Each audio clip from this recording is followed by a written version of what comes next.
હા દીકા ઉઠી ગઈ? હા કઈ ઉઠી? નાસ્તો કર્યો? શું ખાધું? વઘારિયા? હા દીકરા તારા માટે જ હું બનાવું બંગલો, બાકી મારે બંગલાની કઈ જરૂર નથી, તારા હાટું જ બનાવું. મારી બાઈ વેલી કોઈ દી નહીં ઉઠે, આજે નહીં ઉઠે ને કાલે નહીં ઉઠે, કારણ કે ઇન્સ્ટાગ્રામમાં 2 લાખ ફોલોવર છે. સમજી?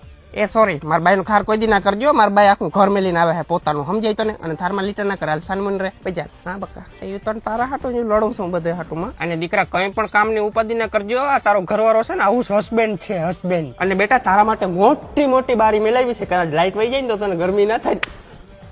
હાલો હાલો હાલો હાલો, અવાજ આવે અવાજ આવે. બેટા એમ કહું કોમ્બો નીકળી ગયો આખો, તોય આપણે બેનો અવાજ હામાં સંભળાય. તું વિચાર તો કર, આપણે બેનું અટેચમેન્ટ કેટલું છે.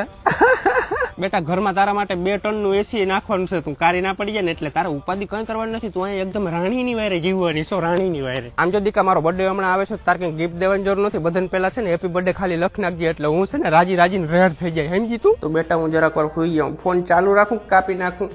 કઈ વાંધો નહીં, હાલ ચાલુ રાખું. મારો શ્વાસનો અવાજ સાંભળ. આમ જો હિયારો આવે ને તો તારા હાટું બોડી લોશન મોકલાવ્યું છે 5 કિલોનો ડબ્બો. કાઈ મેં સોપડા જ રાખવાનું, કારી ના પડવી જોઈએ. એ હું બાઈ ગેલો જ છું, બરાબર? બાઈ ગેલો થઈ ગયો તો કઈ મોટી વાત નથી, બરાબર? ગામમાં ઘણા બાયું ગેલા છે, બરાબર? મને કઈ ફેર ના પડે. તાર જેનો વિડીયો મોકલવો હોય મોકલી દે, બરાબર? હું બાઈ ગેલો જ છું. બાઈની કેર તો કરવી પડે ને. હમણાં નવી હોય બાઈ આવે ને એમ ના થવું જોઈએ કે આપણે ઓલું કરે ને તેવું કરે. મને મેળ જ ના, મને ડોકો ના કરે, મને બોલાવો નહીં મને. હા દીકા ઈ કઈ મમ્મી છે ને ઓલું ભેં દોવા નથી દેતી ને એને ઓલું આમ કહે છે. હા મને કઈ વાંધો નથી. તો તને હું કઈ વાંધો? મને કઈ વાંધો નથી.